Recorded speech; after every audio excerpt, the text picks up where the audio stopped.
eng zo'r MMA jangchilari shak shubhasiz qirol Murodxon To'rayev. Unga o'xshagani qaytib bo'lmaydi. Osiyo ayig'i Murodxon To'rayev raqiblarini yer bilan yakson qilardi. Uni to'xtatishning iloji yo'q edi.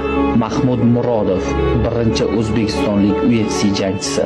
UFC'da O'zbekistonni Mahmud Murodov tanitdi. U sherga o'xshaydi, raqib tanlamaydi. Nursulton Ro'ziboyev O'zbekistonlik eng ko'p jang o'tkazgan sportchimiz. Nursulton yo'lidan qaytmaydi. U bo'riga o'xshaydi, raqibni yo'q qiladi. Ramazon Temirov UFC'dagi jangchilarning qo'rqinchli tushi bo'lib kirib keldi. U yo'lbarsga o'xshaydi, juda ham chaqqon.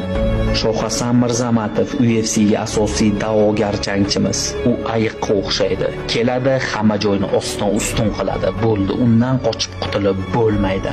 Doston Bozorov Oktagon ligasi chempioni. U juda ham xavfli jangchi. Akulaga o'xshaydi, raqiblarni yamlamay yutadi. Amirxon Alixo'jayev raqiblari undan sog' chiqishi juda ham qiyin. U burgutga o'xshaydi, raqiblarga qaqshatgich zarbalar beradi. Uni qo'lidan sog' chiqish juda ham qiyin. Odilxon Oktagon ligasining shoumeni. O'zbekistonlik Conor McGregor desak ham mubolag'a bo'lmaydi. Yaxshi ot keyin chopadi, u otga o'xshaydi. Tayson va Saturn Oktagon ligasining masxarabozlari. Ular multfilmdagi